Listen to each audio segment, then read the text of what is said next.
Okay, so we are continuing in Pirkei Avos.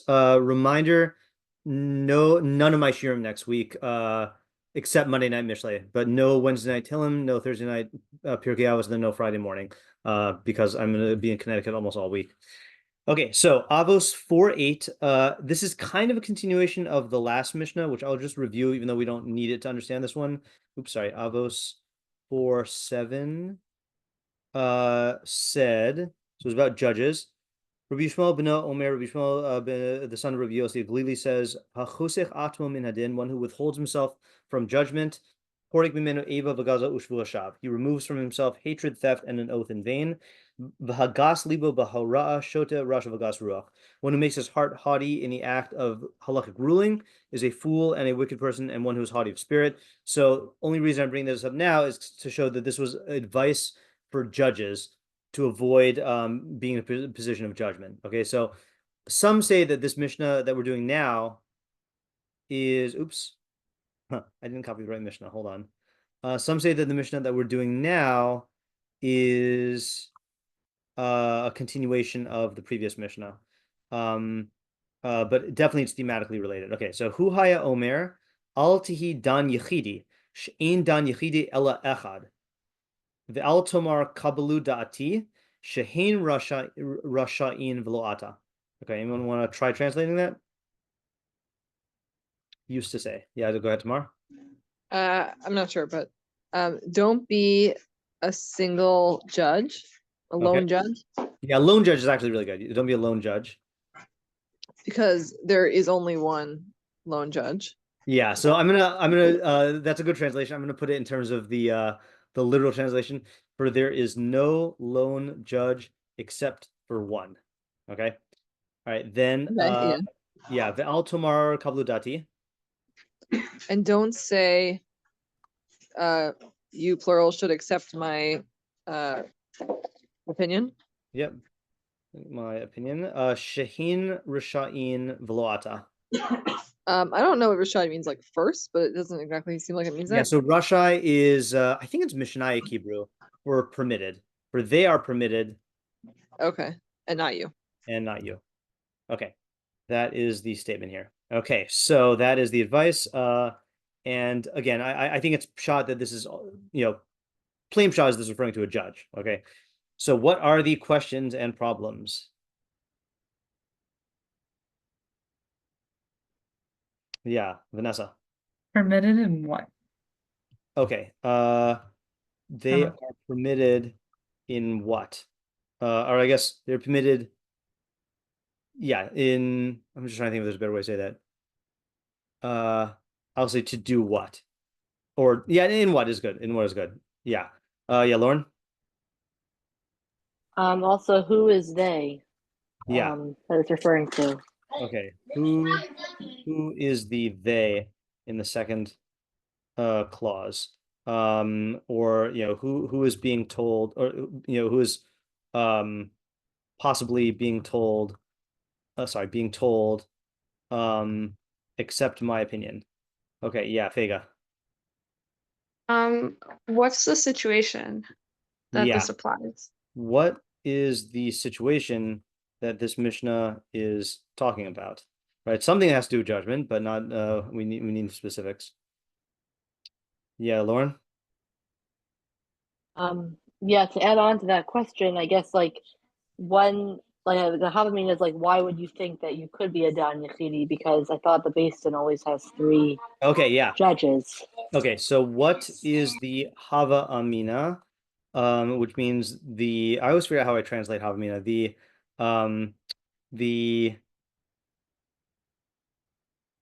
I feel like I have a way to say it to explain what Hava Amina is. I know we say this in every single thing. The presumed no. What would we have thought otherwise? Yeah, what would we have thought otherwise? What is the Havamina of each clause? I'll say, what would we have thought otherwise?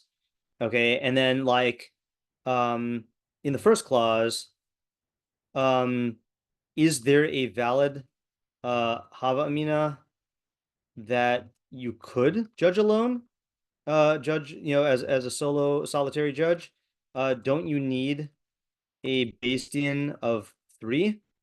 And And then in the second clause, sorry, clause, why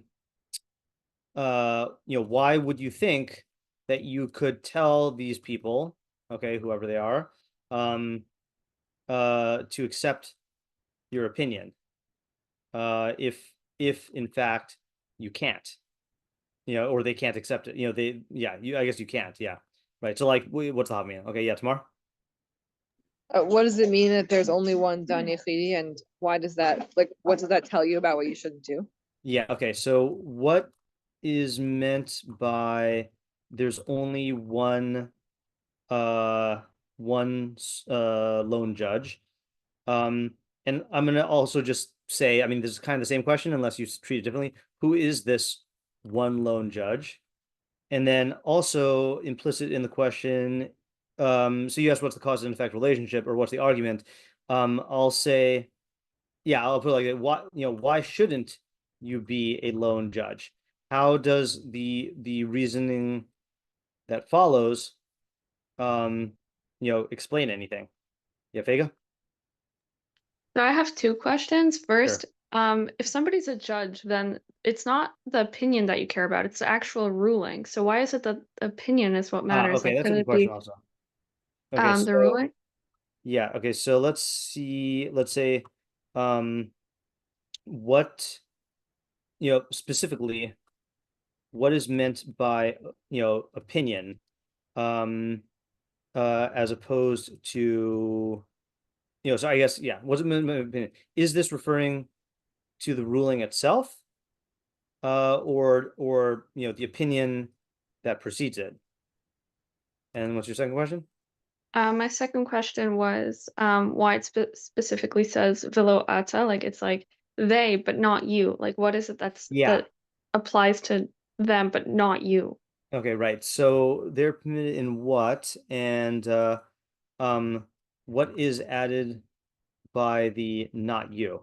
How in what sense, what differentiates you from them in this right, whatever this right is?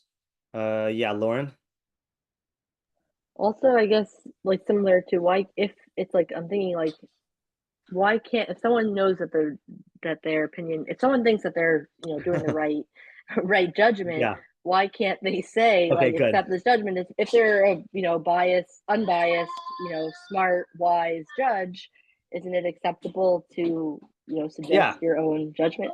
Yeah, good. And what if you're absolutely certain that your opinion is right and their opinion is wrong? Why shouldn't you try to tell them to accept it? How is that right? Yeah. Vanessa? Hi, sorry, I couldn't find the button. What's the connection between the first clause and the second clause? Yeah. I'm gonna actually put that question up here. What is the connection between the first and second clause? Yeah. Okay, good. All right. Are we missing any questions? We asked why, right? Yeah, I guess let's ask this question. Is clearly the audience is judges, but to what extent can this advice be applied elsewhere? Yeah. Okay. Okay. So I guess we do need to go through some facts, okay, but I guess I'll open the floor first just in case anyone has any intuitions. I'm not going to write anything down yet, but because I think we do need the facts. But if anyone has any intuitions, then let's hear them. If not, then that's also fine. Yeah, tomorrow. I don't know if this is really an intuition, I'm just like maybe associating, Yeah. but the second part reminds me of like when somebody like gets a strict sock, or like they learn something and then they're like, we should really do this, and then they're like telling people. Interesting. Yeah. Okay. So I guess I like the intuition. My question on the intuition is the language of permitted. They are permitted, but not you. Like it sounds like in the case that you're talking about, Well, I guess it depends on who the they is. Did you have a they in mind? I guess what I'm saying is like sometimes sometimes somebody learns an area or they talk to their posek and they come away with not using some kula that other people use. Yeah. For example. And it would not be appropriate for that person to I try see. and tell other people that they should do this because the other people are permitted and they're not. Okay, so you're saying, okay. So you're saying they are permitted to do a certain action, but not they are. See, okay, that's okay. Now this throws into question everything that I was assuming here. I was reading it as don't say accept my opinion, for they are permitted to say this, to say accept my opinion and not you. Oh, okay, yeah, that's totally different from how I was. Yeah, no, so it's a very interesting reading that you're saying. Now I have to go back. Like when I was preparing this with Isaiah, that did not occur. Your reading didn't occur to any of us, but that's definitely like a thing that a person might assume. So like, yeah. So I'm gonna leave this in brackets because I think this is the way that the Mefarshim that we're gonna go through tonight read it. But I think your reading is legit. I mean, I think, yeah, they are permitted in something. Yeah, Vanessa.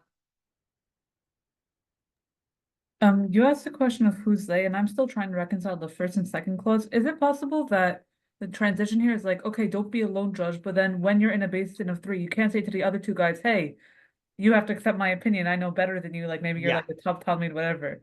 Okay, so that is one of 2 directions that they take. Okay, Okay. So and we did see this in the last mishnah, right? Because in the last mishnah, just go back again. Oh, this is the same one. In the last mishnah, we said, one who withholds his judgment, himself from judgment, removes himself from himself hatred, theft, and an oath of main. And then if you're forced to engage in judgment, then don't make yourself haughty. And then this is a similar thing. So don't be a lone judge. But then if you are a judge with other people, so then don't tell them except my opinion. Okay. So one option is it's talking to the other judges. Anyone want to say who another possibility it is that you're not permitted to say this to? Yeah, Vanessa? Well, my first intuition of what's causing my confusion was that it's the people you're like judging for passing judgment for. Yeah, the litigants, I guess. I don't know the word. Yeah, litigants. Yeah. Okay. So those are the 2 opinions I saw. Maybe there's more, but that's a good call there. Okay. Any other intuitions before we go into facts? Yeah, Lauren. Just a question. So when you're saying they are permitted to say accept my opinion, they mean like if it's the litigants are permitted to say we accept your opinion, or if it's the other judges, we can accept your opinion. Right. So it sounds like if it's talking about the litigants, then it'd be saying that. Okay. So yeah, hold on. Maybe I was unclear when I said this. It could be that the 2 are different parties. Okay, meaning don't tell the litigants. Yeah, sorry, I glossed over the distinction here. So the first way to read it is don't tell the other judges accept my opinion because they are permitted, I guess, to accept your opinion, but not you, meaning you can't compel them to. The other reading is don't tell the litigants accept my opinion because they, the other judges, are permitted to tell them that and not you, which would imply that the other 2 judges are the majority against you. I think that's the simple way to read it. Unless Vanessa had yeah, Vanessa? I more just had a question which might lead into this. Yeah. How do we know that saying that they are permitted is for sure saying to accept my opinion? We don't know for sure. That's why I'm saying tomorrow's reading is a plausible reading, but this is the only reading that I've seen in the Mefarshim that I did, and I didn't do all the Mefarshim. Yeah. Okay. Yeah. Okay. So let's get some facts. Okay. So I'm really glad that Lauren brought up the point about how could you be a lone judge? I thought I thought you need a based in. Okay. So let's I'm gonna just give a preface here. So there are areas where I'm more familiar and comfortable with halacha and areas that I'm not. One of the areas that I'm not familiar with halacha is the operations of the Sanhedrin back in the day. Okay. And so I've been through some halachos, but I have not been through all of Hilchos Sanhedrin in depth. And so I kind of just was looking up the halachos that seem relevant to this, but it's possible, I'm telling you this here and anyone who listens to the recording, I might be missing something fundamental. Okay. So I tried to do my due diligence here, but it's a big area. So there's a whole Masechta, there's like a Sanhedrin. Okay. So 2 halachos in the Rambam, which I had time to translate ahead of time. So this is Rambam in Sanhedrin 2, 10 and 11. Even though there is no beis din, there's no court of fewer than 3, muter le'echad ladun min haTorah. It is permissible for an individual to judge on a Torah level. Shnamar, as it says, b'tzedek tishpot amisacha. You shall judge your people with righteousness. And I think that the drasha, I think the diuk, the inference is from, it says, b'tzedek tishpot, which is singular, not tishpatu, I guess is how you would say it. So you can see from there that the Torah is telling one guy to judge his people, so apparently one person can judge. Okay, that's Mido Raisa, that's from the Torah law. Aval, no, not aval. Umidivrei sofrim ad sheyu shlosha. But by rabbinic law, then judgments can't take place unless you have 3. Ushnayim shadanu ein dinaim din. And if 2 people judge, then their judgment is not binding. Okay, and certainly if 1 person judges. All right, so that's Mido Raisa, and then I guess Chazal enacted a rabbinic, I don't know if it was a fence or if like there was a like a problem of individuals judging by themselves and like it created problems. So they said, no, you need 3, okay, for a beis din. Okay, next, and here's the halacha that actually concerns us, and this again was a surprise to me. I'd heard rumors of this, but I never really looked into how it works. Echad shaya mumche l'rabim, someone who is a mumche l'rabim, a public expert, which the Rambam will define later on. O notel rishus mi beis din, or if one person, I'm gonna actually use the terminology from the Mishnah. If a lone individual received, I'm gonna actually just use this. Okay, a lone individual who is a mumche l'rabim, or if a lone individual received permission from beis din, harizeh muter lo ladun yechidi, then it is permissible for him to judge alone. Okay, so just to clarify here, either you are a mumche l'rabim, which we'll define momentarily, in which case you can judge alone even without permission from beis din, or if you are not a mumche l'rabim, but then beis din authorizes you, then you can judge alone. Aval eno chashuv beis din, but you are not considered a court. Okay, so again, this area I'm not familiar with. Apparently, there's a difference between giving a din, and then there's certain functions that only a court can do, a court of 3. Okay, so a court can also give din, but and an individual can give din in these cases, but there's certain things that only a court can do. I don't have a list of what that is. Okay, but so even though they give you permission, it's not like they're making you a court. Okay, which it could be confusing, right? Because you hear, you need a court to give din, but one guy could do din, but don't think that makes him a court. It just gives him the ability to do din. Yeah, Tamar? Is the beis din any group of 3? Your audio is very quiet. Oh, 1 second. Sure. Is this better? Yeah. Okay. Is the beis din any 3 people? What makes someone a beis din? Okay, so I believe in this context, and I'm just going to look this up. Sometimes we say beis din is any 3 people, but I actually maybe is the next part. Hold on a second. Samuch. Smicha. Okay, well, okay. Just 1 second here. This is all in the. Okay, I mean, if you just look through this, in the beginning of this parak, he's talking about all the requirements to be on beis din. So I'm just going to read this. Okay, actually, this might be good for just a factual basis. I don't know if this translation is good. Okay, and this is Eliyahu Talger. Anytime you use, I think this is the only full translation of the Rambam. I'd say it's like a 85% good translation, but sometimes I'm shocked by like how fast and loose he plays with the words. So he says, we appoint to Sanhedrin both a supreme Sanhedrin and to a minor Sanhedrin, only men of wisdom and understanding, of unique distinction in their knowledge of the Torah, and who possess a broad intellectual potential. They should also have some knowledge concerning other intellectual disciplines, for example, medicine, mathematics, the fixation of the calendar, astronomy, astrology, and also the practices of fortune-telling, magic, sorcery, and the hollow teachings of idolatry, so that they will know how to judge them. We point to the Sanhedrin only priests, Kohanim, Levites, and Israelites of lineage of fine repute who can marry into the priesthood. This is derived from Numbers 11:16, and they shall stand there with you. Implied is that they should resemble you, Moses in wisdom, the fear of heaven, and in lineage.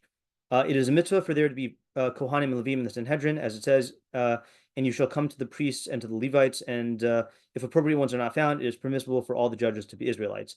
We should not appoint to Sanhedrin a man of very old age, or one who does not possess male physical attributes, for they possess the trait of cruelty, nor a man who is childless, so that the judges should be merciful. A king of Israel, okay, fine, so it goes into kings. Judges of a court must be on the highest level of righteousness. So too, they must be unsullied by any physical blemishes. An effort should be made that they be all white-haired, of impressive height, of dignified appearance, men who understand whispered matters, who understand many different languages, so that the Sanhedrin will not need to hear testimony from an interpreter. We are careful not to demand that a judge for a court of 3 possess all these qualities. He must, however, possess 7 attributes: wisdom, humility, fear of God, a loathing of money, a love for truth. He must be a person who is beloved by people at large and must have a good reputation. All these qualities are mentioned explicitly in the Torah. When relating Moses' statements concerning the appointment of judges, Deuteronomy 1:13 says, men of wisdom and understanding. This refers to wisdom. The verse continues, beloved by your tribes. This refers to those who are appreciated by people at large. What will make them beloved by people? Conducting themselves with a favorable eye and a humble spirit, being good company, and speaking and conducting their business with people gently. Relating to Jethro's advice to Moses to appoint judges, Exodus 18:21 speaks of men of power. This refers to people who are, okay, Anshe Chayil means men of wealth. Okay, I don't know. I guess he is learning at men of power. This refers to those who are mighty in their observance of mitzvos, who are very demanding of themselves, and who overcome their evil inclination until they possess no unfavorable qualities, no trace of an unpleasant reputation. Even during their early manhood, they were spoken of highly. The phrase men of power also implies that they should have a courageous heart to save an oppressed person from the one who oppressing him. As Exodus 18:21 continues, God-fearing. The intent is obvious. It mentions men who hate profit, i.e. people who do not become overly concerned even about their own money. They do not pursue the accumulation of money. For anyone who's overly concerned about wealth will ultimately become overcome by want. The verse continues, men of truth, i.e. men who pursue justice because of their own inclination. They love truth, hate crime, and flee from all forms of crookedness. Our sages relate. Okay, we're just going to go straight through because we started reading at 10. Our sages relate from the Supreme Sanhedrin, from the Sanhedrin Hagadol, the big court. They would send emissaries throughout the entire land of Israel to seek out judges. Whenever they found a person who was wise, sin-fearing, humble, modest, with a good reputation, and beloved by people at large, they have him appointed as a judge in his own city. From there, they promote him to the court, which holds sessions at the entrance to the Temple Mount. From there, he is promoted to the court, which holds sessions at the entrance to the Temple Courtyard. From there to the Supreme Court. When one of the judges of the court of 3 is a convert, the court is disqualified. Okay, so Ger cannot be on the Beis Din. His mother must be a native-born Jewess. If, by contrast, one of the judges is a mamzer, even if all 3 of them are mamzerim, they are acceptable to pass judgment. That has to do with the fact that Ger cannot be in a position of authority.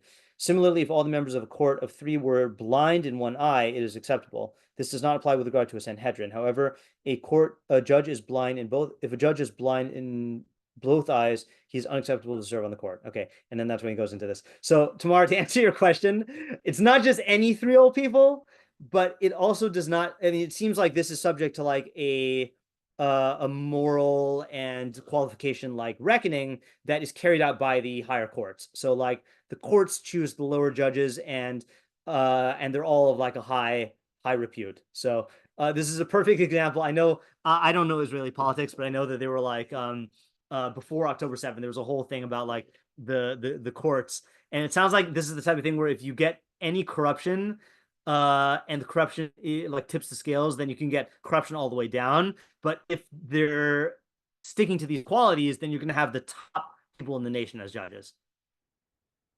Okay, that's very interesting. Yeah.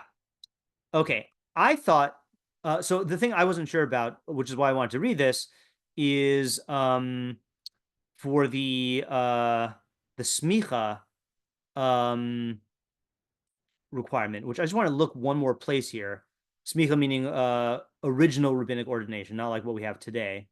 I just don't remember so it says somchin smicha musmach. No, okay. Yeah, all right, fine. So I guess just those qualities. Okay, so now the question that we have to ask ourselves, so again, just to repeat, you need 3 for a Beis Din, but then a lone judge who is a mumcha l'rabim, a public expert, can judge by himself without permission from Beis Din.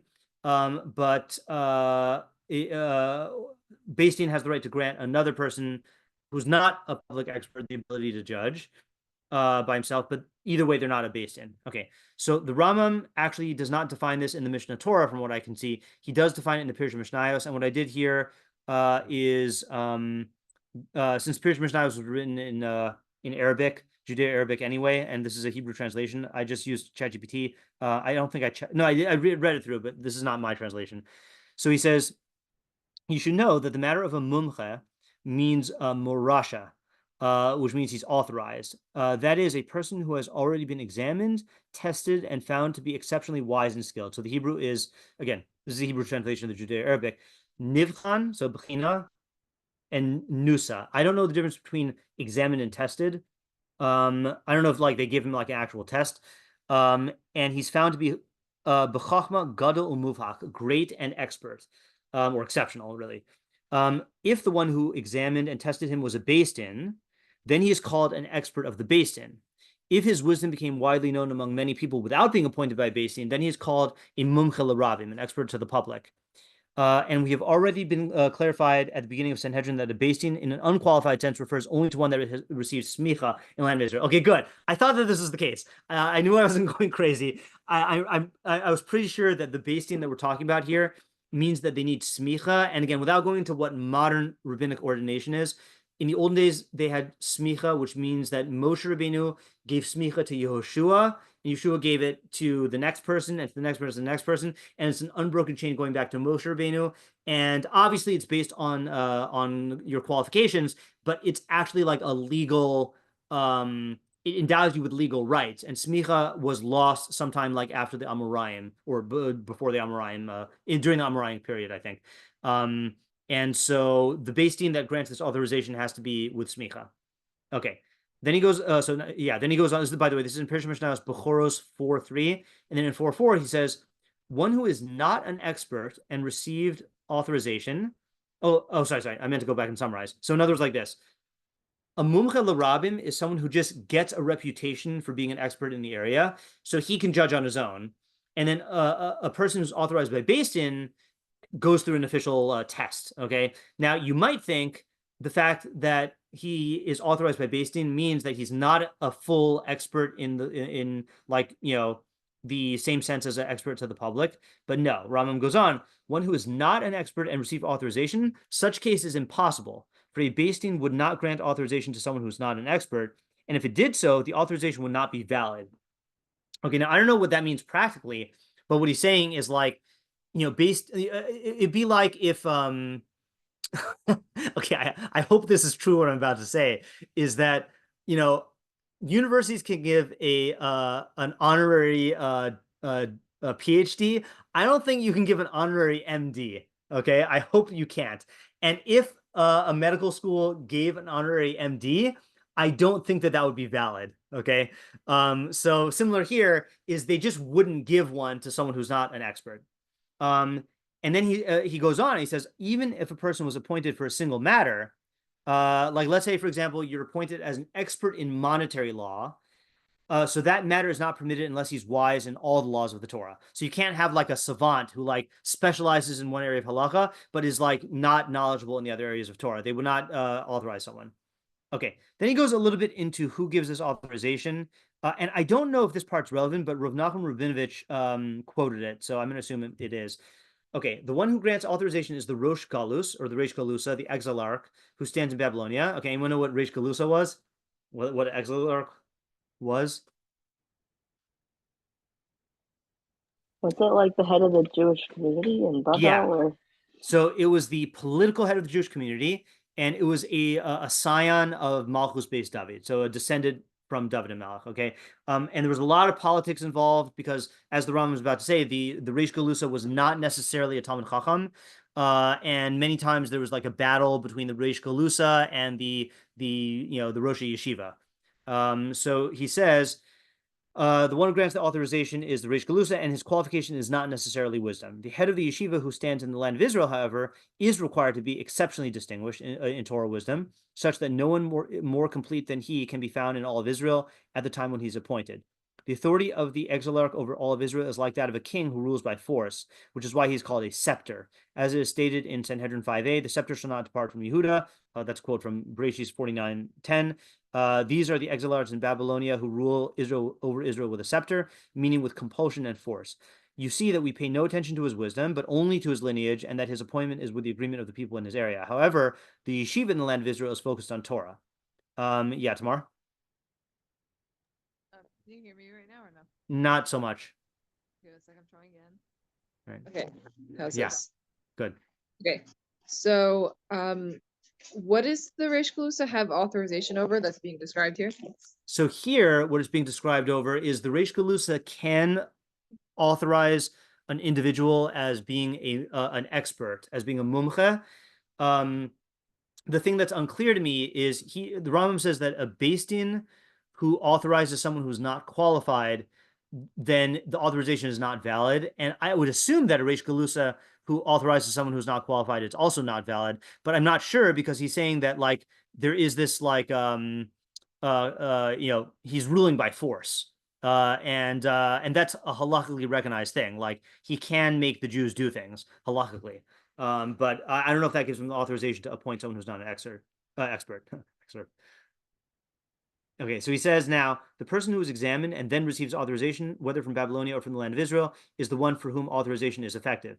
This person is fit to be appointed in his city, and they grant him authorization for that purpose. Once he is authorized, he may accept the position. Okay, one more Ramam, and then we'll have all the facts that we need. Ramam in Sanhedrin Gimel Aleph. I don't summarize everything after. The matter of experts is that they must be people possessing the wisdom of the Torah, knowledgeable in the language used in the subject matter, and capable of deriving and learning one matter from another. As the Talmud clarifies, like I, who have studied and understand. I don't think that's a good... Oh yeah, I guess it's kind of okay. Kagon ana de gamirna savirna. Gamirna means like I received all of the knowledge, like the factual knowledge, and then savirna means I have like savara. I have like conceptual understanding, meaning I remember the language and know how to explain, derive, and understand the matters. A person with these qualifications is permitted to judge even alone, even if he has not received authorization from the exilarch, provided that he is recognized by the people as such. This is the meaning of the term mumcha l'rabim. Okay, so again, that he does not need permission. It's just that people know, people don't need to be told that Rav Moshe Feinstein is an excerpt. I keep saying excerpt. He is an expert because he has established that reputation himself. However, if he is not an expert, his rulings are not legally valid, even if he judges truthfully, and even if he has authorization from the exilarch. For authorization is effective only for an expert. Okay, so that does answer my question. So the exilarch has powers, but he can't appoint someone who is not authorized. The din would not be binding. However, an expert without authorization does not have the right to compel litigants to appear before him.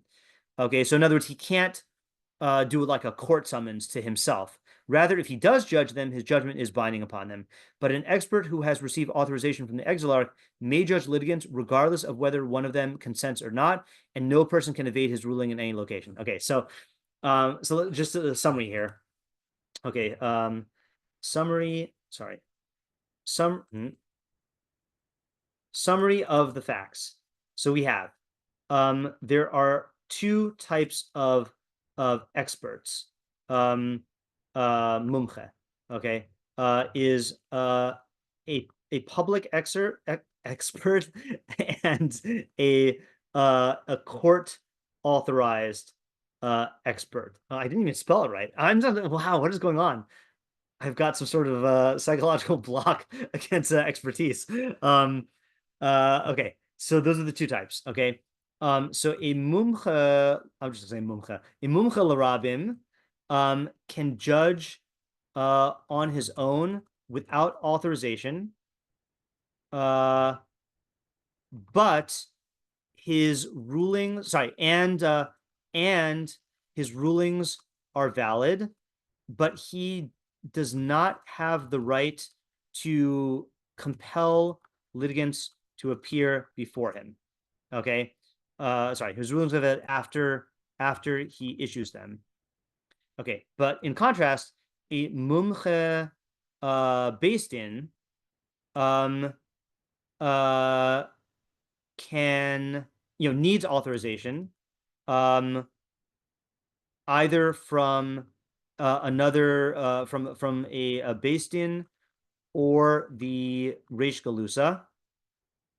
Okay, but and he may compel litigants to be judged by him, and his rulings are binding. Okay, so the Mumche Beis Din does have more power in the sense that he can summon people, but the Mumche L'Rabim has more power in the sense that he doesn't need Beis Din to give him authorization. Okay, so those are the two types of experts. Okay, I think those are all the facts that we need. Okay, any questions on this? Okay, so now we go to Rabbeinu Yonah. Okay, and now we would not be able to understand this Rabbeinu Yonah without these facts. And I apologize one more time. I did not have time to translate these ahead of time, and I don't quite always like ChatGPT's translation of Rabbeinu Yonah particularly. Okay, so I'm going to translate it as we go. Hu haya omer alti dan yechidi. Okay, he used to say, "Do not be a solitary judge." So he says, Gam ze me'inyan chosek atzmo medin. This too is included in the previous mishnah. Withhold yourself from judgment. Okay. And if you remember, Ben Yonah said it means try to get out of being in the position of judgment at all costs. And we even said last week, even if you are the best person, it seems like Rabbeinu Yonah is saying try to get out of that also. Okay, so maybe we'll understand that more now. Okay, why? Because even though a public expert may judge alone, midas chasidusi shelo yasekein. It is extra righteous conduct not to do this until he gets fellow judges to judge with him and help him. Consequently, okay, by following this mishnah, he is somewhat withholding himself from judgment. Shelo yehe hakol alav mutal, so that not everything falls upon him. Okay. So just to summarize here, okay, what is he saying? What's his take on this so far? What ideas are you seeing, or what just summary are you saying? Yeah, Lauren? I guess he's saying that even if you might be like, I guess, a mumcha, you should try to always judge with be part of a basin, I guess. Right. And that way, and that's following the advice of the first mishnah where you're withholding yourself from judgment. So, good. Okay, so the overarching thing I'm getting from here is really Rabbeinu Yonah is refuting a havamina. Okay, Rabbeinu Yonah is refuting a havamina that the reason you're being told, and this might change when we learn on. Okay, but as of now, the reason you're being told not to judge alone is that maybe you're not qualified or halakhically permitted. Okay, but we learn from here that this has nothing to do with expertise. Okay, even if you are an expert and don't need authorization, you still shouldn't judge alone. Okay, why not? So this is the interesting thing. Not for any new reason yet. Okay, but for the same reason given in the previous mishnah, which was, i.e., judging puts you in a situation where you are exposing yourself to personal risk of, what do we say the risk is of being hated by people and then accidentally causing some type of theft or false oath. Okay, that's of receiving animosity and possibly contributing to theft and oaths in vain. Okay, yeah. All right. So far he's just extending this from before. Okay, and it's funny the way he says it is it's like if if you're forced to judge, but you and you follow this advice, then at least the other two guys will also be hated and be complicit in the these negative consequences, right? In other words, he says like it's not everything falls upon you, So it is funny, we got that sense from Vinyona last week that like he's just trying to say like just don't put yourself in any situation of trouble, So that sounds like what he's saying so far here as well. Okay, any questions before we go on in Vinyona? Okay, so let's go on. So he says, so now obviously he has to add a new reasoning because the Mishnah itself gives another reasoning. So he says, She'ein dan yachid ela echad. For there is no lone judge except one. So he's going to give two explanations. One is, this means to say, She'ein dan yachid ela kadosh baruch hu, that there is no lone judge except Hakadosh Baruch Hu. Okay, so according to this translation, you should capitalize one. All right, like that. Okay. V'yesh mefarshim, others explain, for there is no lone judge except one. Zehu hamumcha. This refers to the expert. Aval lo shar b'nei adam she'enan mumchin, but not to other people who are non-experts. Lefika, and therefore, ein adam lahachazik atzmo b'mumcha. A person shouldn't. So I don't know if this is presume himself, or alternatively, like set himself up as an expert of yeshlo lachshav kitzar chavura, and he should think that he needs peers. Okay, so just to summarize, okay, so this either this is telling you that the only lone judge is God, or it's saying don't think of yourself as an expert. Okay, so now the question is what idea is this clause teaching us either way? Okay, let's stop here and think of ideas and try to answer this question.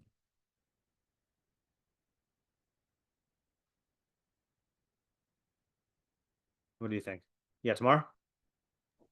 It's kind of a simple idea, but if you say that it's talking about Hashem, then like why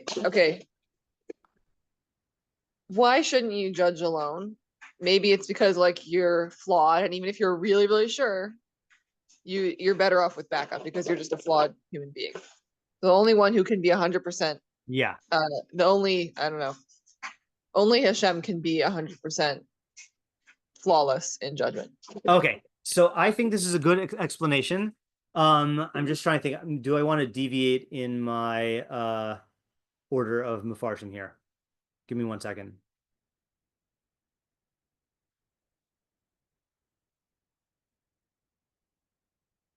No, okay, I'll stick with this. Okay, yeah. So tell me if this is gonna be capturing what you said. So if you do fancy yourself an expert, don't think that you're flawless. Okay.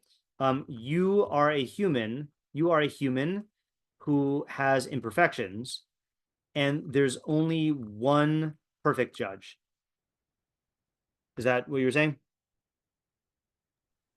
Or are you adding something else? No, that's what. Okay. All right. Anyone else have anything? I think this is part of it. I think though I personally think there's something deeper. Because if you just think about it, I mean, look, this does work, but I feel like there are other ways to say this. In other words, say like, everyone makes mistakes, or like, kind of like the Koheles pasuk of Adam in Tzadik Ba'aretz Asher Yaseh Tov Lo Yachta. There's no such thing as someone who's totally righteous and never sins, So I do think that this is that what Tamar said is implied in there's only one judge, and that's God, but I feel like there's something more here. Yeah, Vanessa? When I think about it, it's not so much a matter of perfection, but as a matter of like Hashem's the one who's passing judgment at the end of the day. Like we can pass along his judgment as his emissaries, like we can like because we have his Torah and whatever, but like it's still at the end of the day Hashem who's the true judge. Like okay, that's good. I like that. I didn't think of that. Like yeah. Okay, so Vanessa's idea is sorry. You need to remember what you're doing, which is that you're only approximating God's justice, but the ultimate justice belongs to God. And yeah, okay. So now my question on that, Tamar's answer directly, you can see a direct cause and effect relationship of don't judge alone because you might think that you're flawless, but you're not. According to you, Vanessa, don't judge alone because it's God has true justice. I want to see how does the reasoning explain that? Like, what's the connection there? Like, I sense it, but it's hard to articulate. Don't hold on. I think give me a second to look at the mishnah like plain because I think it's easier. Sure. I'll be a lone judge because there's no lone judge except for one because it's arrogant in a way to act in a place of where God's acting. Okay, good. I like that idea. Okay, that is gonna bleed into my explanation, but let's go with Sarah first. Sorry. I really think I was thinking along those lines, like more like you shouldn't have a God complex and think that that you are like that by like let's say like okay, so on the one hand, people are flawed. And this gives you like more of an objective stance, and you have other people checking you. People can potentially be more successful. There may be human beings who could, potentially judge on their own or would have that capability, but at the same time the idea that you don't want to have that idea, and probably if you look at like I don't know secular courts or different areas where there is corruption, people that does happen. Yeah, okay, good. So that's what I was thinking as well, and I think that includes I think that's the logical step that Vanessa's idea leads to, which is don't take the if you think that your justice is the absolute justice, then you're essentially saying that I am God, that I'm taking the place of God, and don't think that, and realize that by judging in alone, you're rendering yourself vulnerable to that mentality. Yeah, Fega, did you have Fega? Yeah, okay. I'm not sure if this fully makes sense, but it could also mean that that the single judge is going to be alone, because if they're like kind of forcing their opinion onto other people and not recognizing others, then people won't really recognize them because it's it's kind of arrogant. So then they would themselves be alone. Are you connecting it to the second clause about the don't accept my opinion because they're permitted and not you? That wasn't my intention, but I guess it could connect. Okay, because I mean, it does fit in well with that. My second question, just to clarify what you're saying, are you giving your own explanation of the mishnah, or are you trying to explain one of Rabbeinu Yonah's possibilities here? I mean, I guess like it kind of just it's an idea that came to me. I'm not sure, like it's related to this, but I don't really know. Okay, sure. So I just wanted to make sure that I'm getting the idea in the proper place. So hold on to that idea for a second. I just want to elaborate on Sarah's idea here. Okay. Let's see if anyone has the same intuition that I do. What is the earliest time in the Torah where we see the relationship between judgment, like being a judge, and the God complex, like fantasizing that you're a god? Anyone know? Yeah, Tamar? Paro? Did you say Paro? Yeah. Yeah, earlier, I think. Paro is definitely acts as God, but yeah, Lauren? Is it with the snake and Adam Chava? Okay, right. So the Nachash, the snake in Gan Eden, says, okay, I'll just read the dialogue here. the snake was more cunning than every beast of the field that Hashem God made. V'yomer el ha'isha, and he said to the woman, Af ki amar Elokim lo sochlu mikol etagan. Did God really say to you not to eat from any tree of the garden? V'tomer ha'isha el ha'nachash. The woman said to the snake, Mi pri etagan nochel, from the fruits of the tree of the garden we may eat. Mi pri ha'etz asher b'sochagan, but of the fruits of the tree that's in the middle of the garden, Amar Elokim lo sochlu mimeno v'lo tigubo pentamuson. God said, don't eat from it and don't touch it lest you die. V'yomer ha'nachash al yisha, the snake said to the woman, Lo most musun, you will not die. And here's the line: Ki yodea Elohim ki biyom achacha mimenu v'nifkachu einechem v'yisem kelohim yodei tov v'ra. Because God knows that on the day you eat from it, your eyes will be open and you will be like Elohim yodei tov v'ra. Okay, so there's different opinions about how to translate Elohim here. So Rashi takes it as Elokim. You'll be like God, like Hashem, or gods, I should say, Yotre Olamos, creators of worlds. Okay, and he says earlier, because God knows, V'chol uman sone es b'nei amunuso.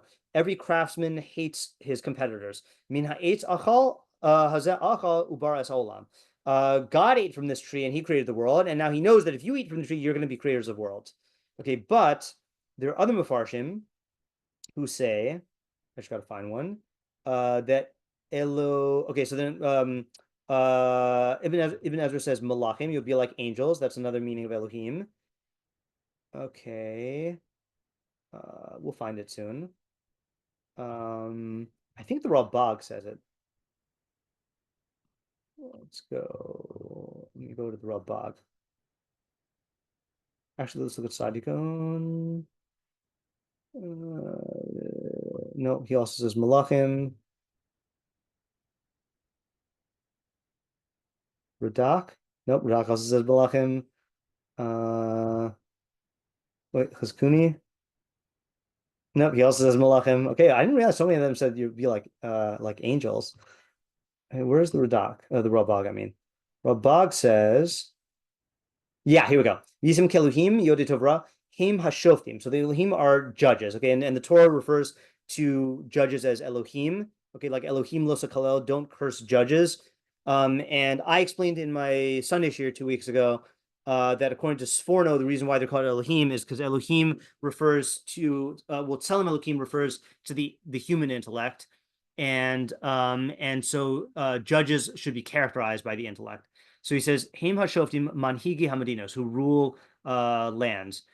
Ki rov mashi shtamshu b'mishpateim hu be'elu ha'hasagos. They utilize these concepts. Okay, fine. So he goes into why. Right. So I think that there is this idea here that, you are, let me just add this as a question here. Okay, how so? Okay, so as the Nachash said,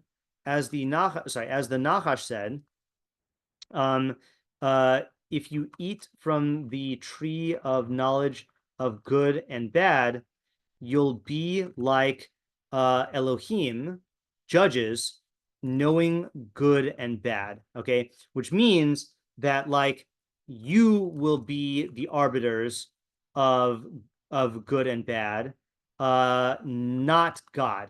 Okay, so like there is this feeling, and also hold on a second, and also like Rashi said, you'll be creators of worlds. Okay, so I think that there's a twofold fantasy in being a judge. Okay, the twofold fantasy in being a judge is the twofold God fantasy in being a judge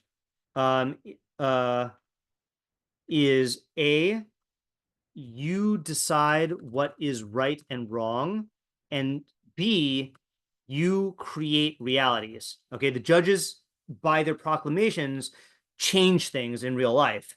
And you can make things happen with your judgment. And so I think those are two areas where that caters to this this God fantasy. So you deciding what's right and wrong, which is like catering to the egocentric subjectivism, and then you creating realities, which caters to like this power fantasy. Yeah, Tamar. Could we spell out like why this is worse for a lone judge than a judge as part of a group? Yeah, I think because my Word document stopped working. Just 1 second. Gotta open it again. Yeah, anyone want to answer that question, by the way? Why is this worse for a lone judge and not for a group, because presumably a group could partake of this. Yeah, Vanessa? I think when you're judging with other people, they're all on the same level as you, so there's not as much of the God complex, so to speak. I really like that term. You can't say like, oh, I have everything if you're acting totally alone versus like acting with three people. There's still a superiority complex that might form, but it's not quite the same because God doesn't share authority with other people. Okay, good. So you must face the fact that these results are not coming from you exclusively.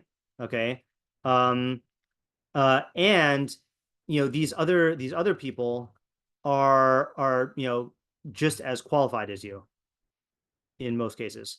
Yeah. Vanessa, did you put your hand down and put it up again? I just didn't see. Or is that from before? Oh, sorry. Oh, that's fine. Okay. Yeah. Okay. So I think that's a good thing. I just don't think that you can. I think part of here's what I would say is so my answer is part of an intrinsic part of the God fantasy is that you are the only God. Okay. And so if any of what you accomplish is deriving from other people, then it like dilutes or punctures the God fantasy. And again, it's not like it totally does that, because you can still definitely feel godlike if you are a member of the Supreme Court, but like there's a particular danger in being done as a yachid. Okay.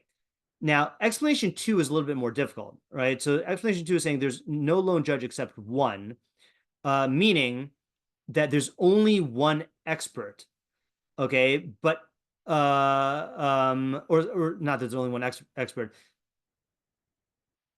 Okay, yeah. What is he saying? He says there's only one judge except one. There's no lone judge except one. This refers to the expert, but not to other people who are not experts. Therefore, a person shouldn't presume himself or set himself up as an expert, and he should think he needs peers.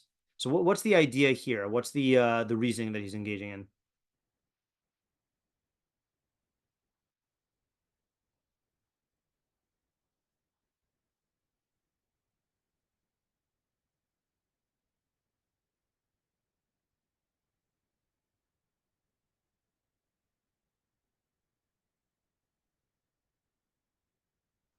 Yeah, Tamar?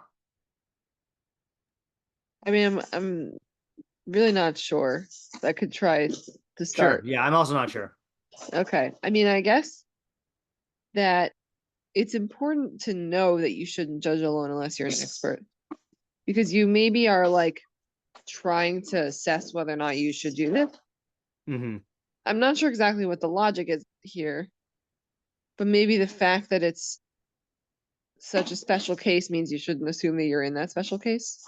Okay. I don't really like that answer so much. I'm not sure. Okay, yeah. So I also don't know, and I'm gonna deflect by just quoting your husband. Okay, I think I'm quoting him right. So I think this is what Isaiah wanted to say, is that before you judge alone, you should think to yourself that you should think to yourself, in this area there is one expert in the world who is like more knowledgeable and qualified than anyone. Okay, am I really that person? Okay, and that will, I guess, temper any overestimations of the self you may have, at least to the point where you realize you need, you would benefit from others' help, right? So like it's saying, so I think Isaiah was getting it from the fact that it says there's only one mumche.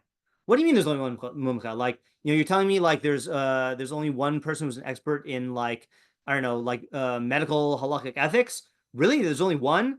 So what must it mean? Well, it must mean that there is there is only one best expert, and you should think about that and think to yourself, is that me? Most likely not. Therefore, I need help. If that was me, then maybe I could get by without help because there's no one in my league. But you should not think that way. You should think of that I'm not that person and I need peers. So that's the best I got. I can't remember if that's what Isaiah said or if that's my own addition. Yeah. Okay. So that's that. All right. If no one else has any questions or comments, we'll move on to the next Rabbeinu Yonah. This is the last Rabbeinu Yonah here. Okay, so Rabbeinu Yonah here says, there's two more Rabbeinu Yonahs. He says, the al tomar kablu da'ati, don't say accept my opinion. Gam kishetika chabura ladun esadin v'nechol. So this is what Vanessa said. Even when you take a group and judge the verdict, v'nechol halacha, and they argue with you, meaning they, i.e., the other judges, argue against you.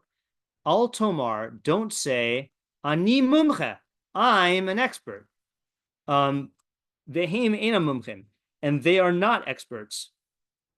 As dati yikablu, they should accept my opinion.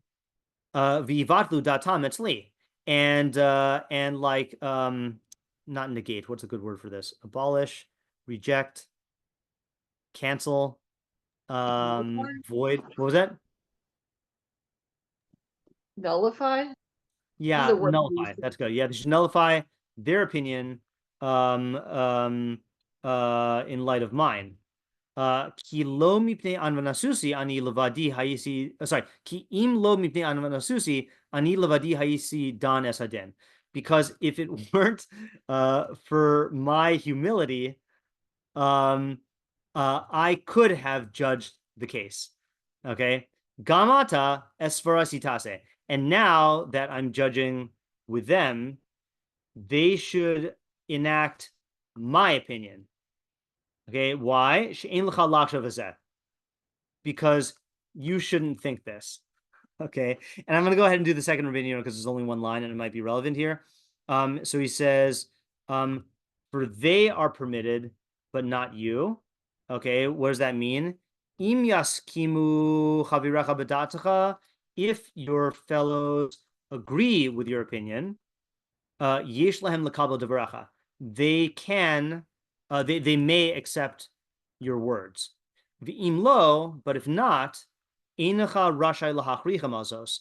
You are not permitted to compel them in this. Yeah. So the question that was asked earlier, I forgot who asked this question, but like, what if you are the expert? Why shouldn't you tell them to do this? To accept your opinion, right? Like let's take an extreme case here, okay? Let's say I am a the leading medical halachic ethicist, okay? And I know medicine and I know halacha and I know all those areas, and no one is in my realm, okay? And let's say I take the advice from the first part of the Mishnah and I say, okay, fine, I'm not God, I'm giving into a God fantasy, so I should get two other people to judge with me, and so I'll appoint these two people. And now when it comes time to vote, they vote one way and I vote another way. And Rabbeinu Yonah is saying that I should not like say, well, I'm the expert, they should accept my opinion. And his reasoning is if they agree with me, fine, but if not, then I can't compel them. So but I am an expert. So why shouldn't I tell them this? What do you guys think? Yeah, Vanessa? I think there's a difference between saying, hey, I'm the authority on this matter and I have this opinion, like this is the most evidence-based thing, versus you should accept it because of me. Like I think there's like an arrogance tied out. Like I think you're fully within your right as an expert to be able to say, hey, like based on X, Y, Z and like all this presentation I'm laying out, I'm right on this medical halacha thing, but like that doesn't give you a right to compel others to accept your opinion. That just gives you a right to present your opinion and to give it like a gold star, like in terms of accreditation. Okay. All right. So if you're the expert, why shouldn't you tell the other judges to accept your opinion? Okay. So Vanessa's answer is there's a difference between utilizing your expertise to make the best case for a view which you hold versus telling people that they should accept your view because it's your view. Okay. Yeah. Can we elaborate on why? I mean, I see the difference, but on why that's bad. Yeah, Lauren, or if you want to just add anything else to this. Yeah, no, I think because if you say accept my opinion, then maybe that like undermines the first part. Then you're not really judging as part of the beast, and you're kind of like Okay. assuming you're the mumchai, only giving in, so that way it doesn't look like you're the only one. Yeah. Okay. That's what I was thinking. Really inside, you do think you're the only one. Okay. Good. So if you do this, that undermines the first clause. Okay. You only added these judges in a token fashion, but you clearly still view yourself as the God judge. Okay, right? And that defeats the purpose. Okay, yeah, Vanessa, what were you gonna say? Yeah, I like what Lauren said, and she said it a lot better. I was just gonna add like this is less logically compelling, but like emotionally, like there's a meat I'm missing if you're like just insisting that you're right all the time, no matter how right you are. Like that's just not what we do. Right. So I think that would be a good argument for if you were insisting that you're right all the time. I guess that would not address the case where you know that you're right, you know? I think it does though. Like if you have like a teacher, for example, and you're a high school student, like high school students don't know anything. Yeah. The high school teacher, whatever, he doesn't know everything, but in comparison to a high school student, just for the example, maybe he does. I remember once my high school math teacher, like someone asked, like, what's the point of this? And he just said, what do you mean, what's the point of it? And just started yelling at him. And I was like, you are like the smartest teacher I've ever had, but that's the dumbest answer you could have given. Like that still isn't the right way to address it. Like that doesn't make you right. Like you might have all the knowledge in the world, but there's still a different. Okay, I just came up with a better way to ask my question. Okay. Is I agree with you 100% that in terms of mitos, then thinking that you're right is going to be and like doing things to accustom yourself to thinking that you're right is going to be detrimental to your mitos. But here you're dealing with a life and death case, let's say, right? You're dealing with a life and death case. You're the halakhic medical expert, and if you poskin this way, then you know that like this could create huge like problems. So now you're faced with a decision. On the one hand, like I should care about like not letting my ego blind me in the future and like not thinking I'm right, and I will yield to my my inferior peers. Or like, no, like, I'm sorry, like in this case, I really do see that I'm right and they're wrong. Why shouldn't I, like try to force my opinion? I hear the question. How does And by the way, I work still like the original answer. I just am not entirely No, I know it's hard to tease out. I'm also, I think a roadblock for me is how does it work? Do all three people on the basin have to agree, or is it a majority? It's a majority. So if it's a majority anyways, if it's two people versus one, no matter what, if they're not, you have every right to try and win them over. You don't have a right to like change, like assert like your free will over theirs. Like there's a difference. There's a line there. I don't know how to delineate that line, but like you can like yell till you're blue. You can like put all the facts out there. You can do everything to change their opinion, but you can't.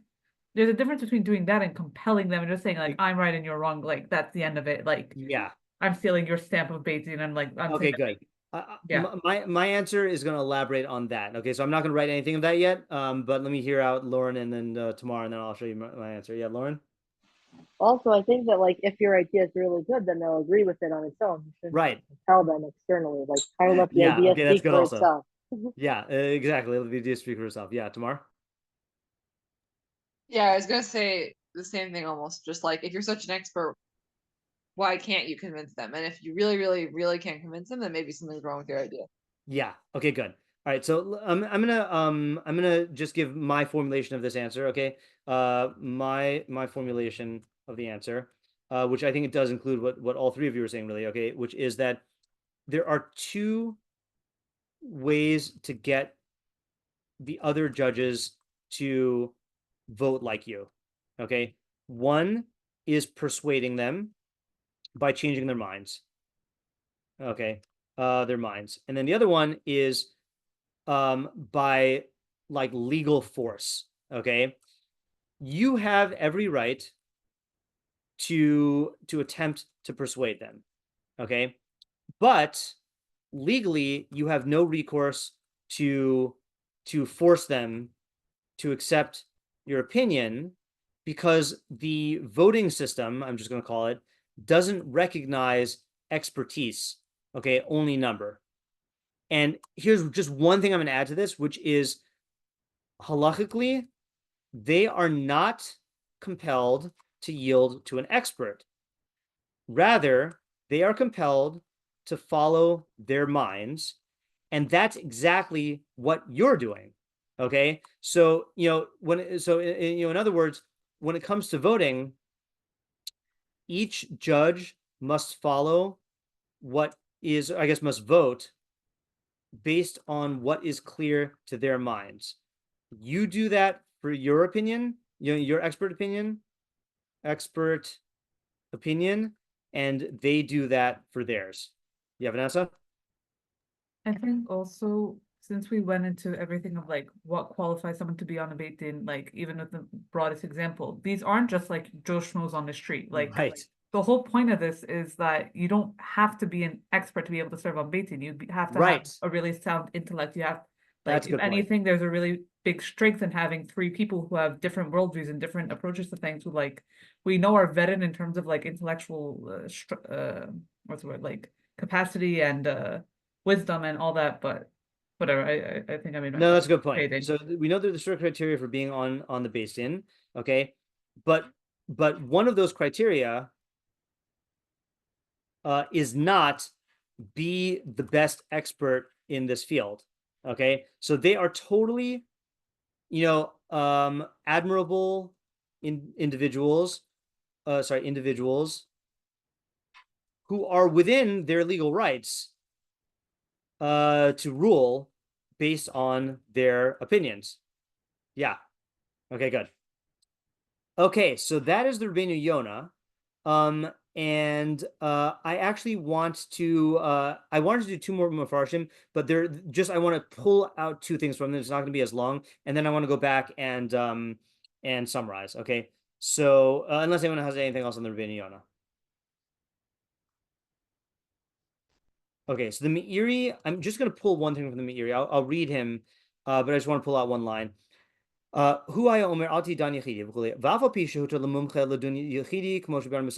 though it's permissible for an expert to judge alone, as we explained in Sanhedrin, okay, so even though it's permissible for an expert to judge alone, Pirkei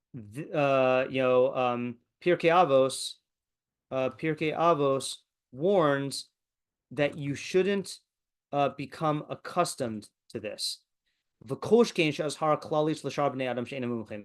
all the more so is this a warning for non-experts.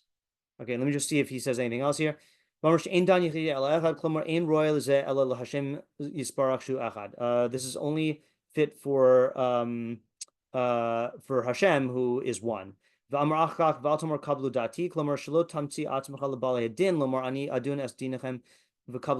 sorry, this is a separate point. Okay, so let me just stop here. Okay, so I think this is kind of implied that obviously this is a warning for non-experts. Like, if we need to say all this to an expert, then certainly, if I was gonna say, if you're RFK Jr., then you shouldn't act as the head of all of the U.S. Health Department, but that's political. If you're not an expert in your field, then you should not treat yourself as an expert, because then you're definitely like giving in to this God fantasy. Okay, I'm gonna make mistakes, but I saw something here that caught my eye.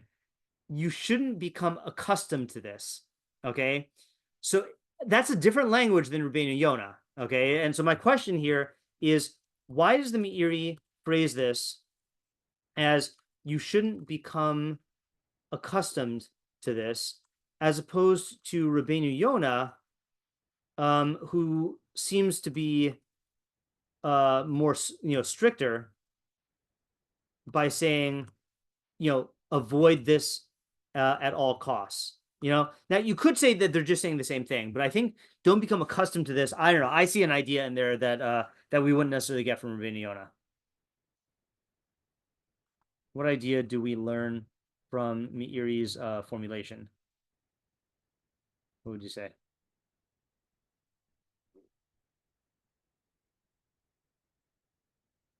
Yeah, Lauren?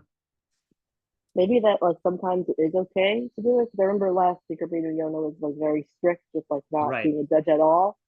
So I'm wondering if maybe it's saying like don't always do this. Like you should maybe have the general attitude of not being a lone judge, but if it's like extenuating circumstances or Right. you're really needed, then it could be good.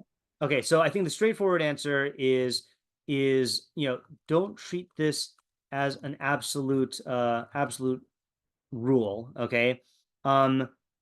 There are exceptional cases. Oh, you know what? I think I skipped a Rambam.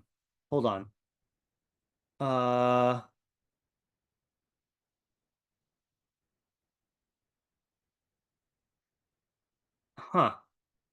Did I not finish reading this Rambam? So he said, don't think that individuals considered a basing. The alpha pishu mutter, even though it's permissible, mitzvah schachamim hi sheyoshiv imo acherim. It is a mitzvah of the sages for him to have others sit in judgment with him. And then it quotes our Mishnah. So I wanted to highlight this, and this is just good to know for the Mishnah Torah in general. Mitzvah schachamim does not mean a rabbinic commandment. That would be mitzvah midivrei sofrim. Mitzvah schachamim means that Chazal advocated or they advise you to do this. Okay, so that implies that like it's not a hard and fast rule. Really, you just you should generally not do this, but like you should make but there are exceptions. Okay. I have a different answer. Okay, which is these can both coexist. Okay, is yeah, Vanessa. No, sorry, go ahead. No, you go ahead.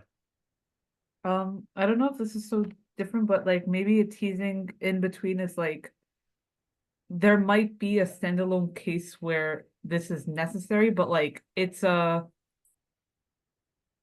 like if this case arrives and there's really no alternate explanation, but like it's really not ideal. I think that's the way to like tease in the middle. Like the reason why the Rebbeinu Yonah is saying like avoid this at all costs is because it's really something that we don't like doing this. We don't want people to just act alone and like get that power trip, but like there is no, I think we were kind of arguing this person's case in the first place of like, if you are the foremost expert, like why shouldn't you? Like there are occasional cases where like you kind of do need to judge alone because no one else will be able to like judge accurately without the knowledge that you have, but like that's very rare and it's a very slippery slope to get there. Yeah, okay. So I think that's a good point, but the slippery slope is what I wanted to say also. Okay, so this is I think okay, is that realize that making an exception can lead to a habit, which can lead to to a fixed position. Okay. And I think this is I had a good oh yeah. I'm pretty sure that this is what Rav Moshe Feinstein says about like how he became in the position of posek. I'm not saying he's making this mistake, okay? Because I think he really was the mumcha, he was the expert, right? But he says that like, he did not want to set himself up as an authority, but like a person asked him a halakhic question and he poskin, and then another person asked him, and another person asked him, and then pretty soon he was a mumcha l'rabim.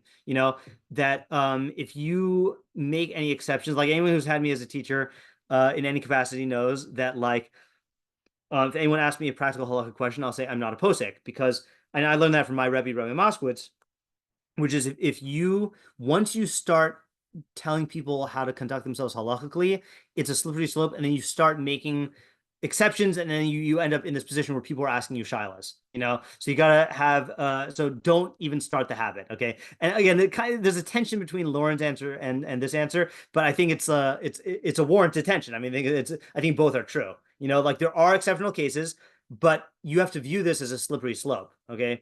And don't get into the habit. And it's a slippery slope. See, there's a slippery slope fallacy where like it's not actually a slippery slope, but people call it that. But when you're dealing with a God fantasy and the power trip, that really could become a slippery slope. And look, there will be people who will be thanking you, and recognizing you publicly. Like it comes with a lot of kavod also. So yeah. Okay, there's that, and then I want to do one last thing in the sforno, and then we'll summarize here. So, Tamar, when you gave your original answer about why you shouldn't judge alone, I hesitated and said, do I want to go out of order?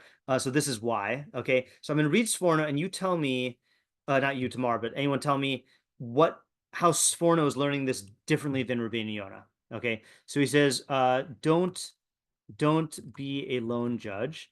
So he says, Me'achar she'inyan hadin rav zakana, since the matter of judgment is very dangerous, kamo shamarti, as we said, okay, in Mishnah 7, roy lecha, it is proper for you, she'afal pi shetuchal ladun yechidi bioscha mumche, that it is proper for you that even though you can be a lone judge if you are an expert, tov lecha shelo tadun yechidi ela im shnayim acherim. It is better for you to not judge by yourself, but with two others, the nasu itach, and they will bear the burden with you.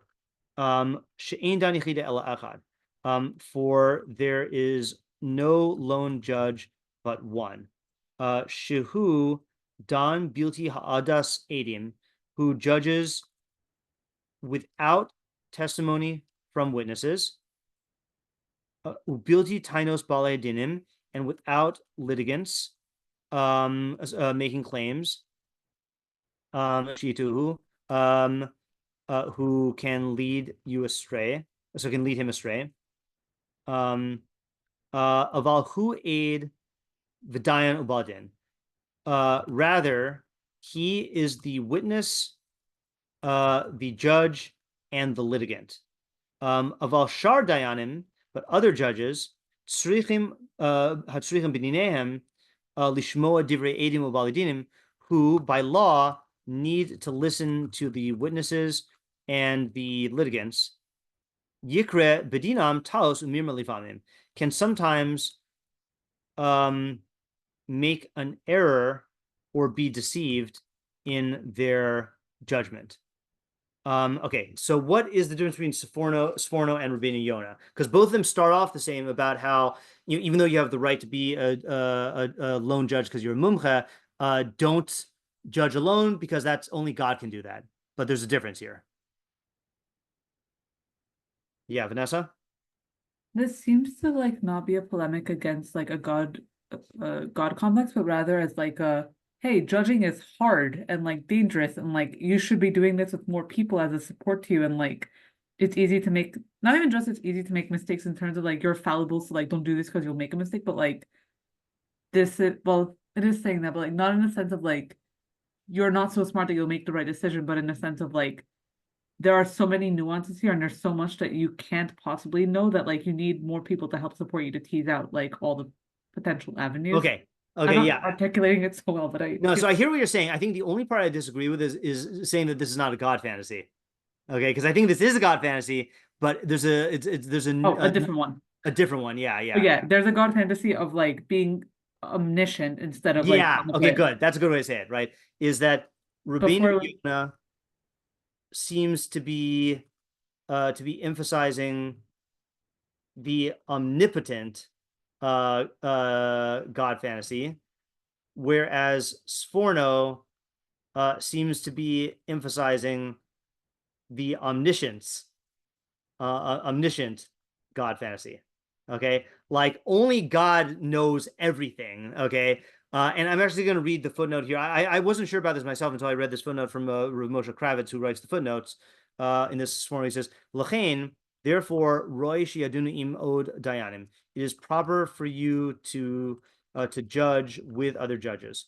V'nimsa sh'amar. Consequently, this says shelo yadun yichidi, not to judge alone. Klomar b'dayan echad, as one as a solo judge. Because you are incapable of judging alone. Klomar, meaning, sorry. Okay, yeah, Vanessa, you're still right. I forgot that this is a much more radical reading than Rabbeinu Yonah. Meaning, Klomar, lelo edim, meaning alone without witnesses, ubale din, and litigants. V'chein mashma bibir lashon yichidi. This is implied in the word alone. Shakavana lo l'dayan yichidi bilvad, the intent of which is not just a lone judge, ela gam la'edim ubale din, but alone without witnesses and litigants. Ki b'tzavas Rabbi Eliezer Hagadol os mem aleph, for in the injunction of, I don't know what this is talking about, Rabbi Eliezer Hagadol, Isa, it says, again, I don't know what this is, B'ni, my son, al telech yichidi, do not go alone, v'al tadin yichidi, and do not judge alone, v'al ta'id yichidi, and do not testify alone, v'al ti eid v'dayan ke'achad, and do not be a witness and a judge as one, ki ein yachid dayan zulasi echad, for there is only one lone judge. Okay, so he's learning. So I still think Vanessa is right that Sforno is emphasizing the God fantasy, but what he's saying is you need the entire rest of the court system, which includes hearing witnesses testify, hearing litigants make claims, and hearing your fellow judges make arguments. And all these areas are subject to error and deception. Okay, so like the impulse to want to judge the case by yourself is part of the God fantasy, but it is this thing of like, there is nothing that I don't know. I can just like intuit everything, or I can figure everything out, and I don't really need to like hear stuff. So being aware that there is that impulse, and I'll tell you, like, I'm sure we've all been in this position, either with kids, students, friends, you make a snap judgment, and then you catch yourself realizing like, wow, I seriously was convinced that I just had all the facts. And that I didn't need to investigate, and like that's the emotion of the God fantasy that he's talking about, which is a very different one than the God fantasy of power. Like if you let's say, like, again, I'll just use a mother as an example. If you're a mother and like your kid like does something and like you assume all the facts about it, and then you realize you were wrong, it's not like you were power tripping. It's just that you assumed that like you didn't need any other evidence, and that you just got all the facts instantly. Well, there's only one being who has all the facts without any intermediaries or time, and that's God. So don't think that you're God. Okay, any questions or observations here? Okay, let's just go through our question list and see if we answered all the questions. Okay, what is the situation this mishnah is talking about? So we've seen that this is talking about judgment, specifically for a mumche, okay, for an expert, but there's two ways to apply. There's in the legal halachic court system, but then you could expand the lessons outward to anyone who's in a position of judgment where they're an expert and they like justify based on their expertise. What's the havmina of each clause? Well, the havmina is you're allowed to judge and you're the expert. Okay, so very good havmina is that like I'm the most qualified, and like halacha allows me to judge here. What's the connection between the first and the second clause? So it seems like these are, excuse me, first one is l'chatchila. Oh, sorry, not that's a bad way to say it. First one is telling you what not to do. Don't judge alone, instead get friends. And even when you get friends, you have to beware of the same emotions rearing their ugly head. And I'll summarize that in a second. Why shouldn't you be a lone judge? How is the reasoning that follows explain anything? And what's meant by there's only one lone judge? Who's this one lone judge? So if it's God, so then when you judge alone, you're giving into this God fantasy. Either you're giving into the God fantasy of where is it here? Of I'm not human and I'm perfect. Okay, and tomorrow that's why I was going to this Sforno, because I think that's related. Or you are mistaking what you're doing. You're not proclaiming absolute justice. You're trying to align yourself with God's justice. And if you judge alone, you're in danger of forgetting that. Then the main thing is like what Sarah said, which is you're acting as a lone judge, and you're being Kelohim Yodei Tov Ra, like God who knows good and evil, that you're producing reality, or you are the arbiter of what is right and wrong, and like my opinion is reality. And the remedy is to have other judges with you, because then it's not all coming from you. And then according to Sforno, it's the fantasy of I know everything and I don't need to hear anyone. But in reality, like that's not how gaining knowledge of stuff works. And the explanation 2 is there's only one, there's no lone judge except one, meaning there's only one expert in the world who is the expert. And if you really think you're that person, and if not, then let's put it this way: if you're not the top expert, then having other people with you can only help clarify the truth, because it's possible that you miss something. And really, even the expert needs to have that also, but I think that's just a good mechanism. Who is the they in the second clause who's being told to accept my opinion? So the way we learned it is it's the other judges. You can persuade them, but you can't force them to accept your opinion, because when you're in the realm of force, you're talking about the legal system, and legally they have to vote based on their understanding, and so they're voting based on their understanding, just like you're voting based on your understanding. You have no right to force them to do anything. We didn't read the Meiri's answer to this. The Meiri says, the Altomar kablu dati, klomar shelo tamsi atmach lebali hadin lomar ani adun es dinechem v'kablu dati, sheim rishayim v'loata. So in other words, that's going back to the Rambam's halacha. You're, as a lone judge, you're not allowed to force them to be tried by you, to be judged by you. They're permitted to choose you as a judge, but you can't force them to. Shema yisarbu b'dinach v'nimtzas mischal al yadei atzmacha. So maybe what'll happen is you'll judge them, and then they will reject your din.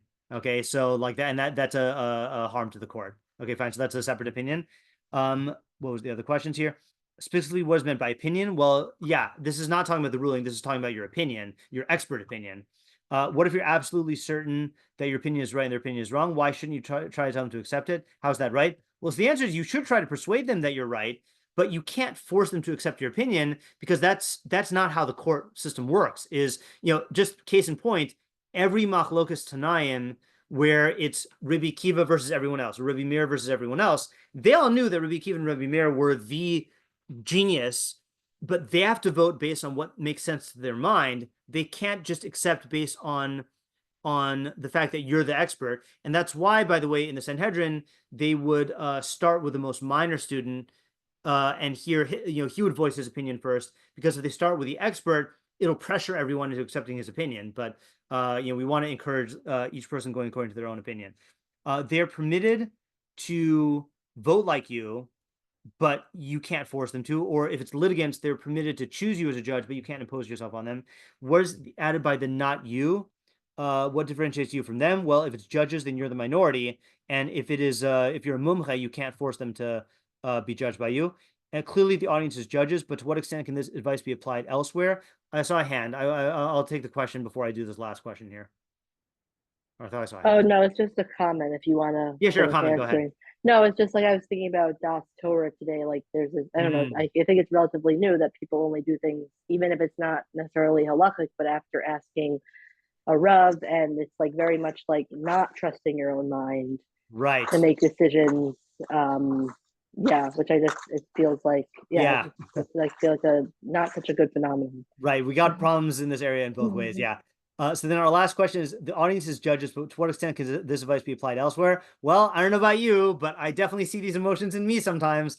And like, remembering to consult other people, even in areas that you are an expert in, and not feeling like you can be omniscient like God, and that you instantly have all the facts and don't need to hear things. That was in, I know we say this by Migdal Bavel. Do we say this by Sodom? Where hold on. By Abraham, Hashem says, Dana ve'er I will descend and see. Does Rashi say what he says by the Migdal Bavel? Yeah. Dana limit l'dayanim shelo yifsaku dine nefashos ela b'ri'iyah. This teaches judges to not judge capital cases unless they see. I don't know exactly what they have to see. Or Rashi here said in Migdal Bavel, V'yirah Hashem liros luchu tzarach lakach. It doesn't need to say God descended. Ela lamed l'dayanim shelo yarshiu es hanidon ad shiyiru v'yavino. That's the one I was thinking of. That you shouldn't pronounce a verdict, a guilty verdict, unless you see and understand. So in other words, don't think that you can get like instant facts without like investigation or without being subject to error. So I think we're all prone to doing that. Any other takeaways that anyone else has from what we learned? We answer all our questions.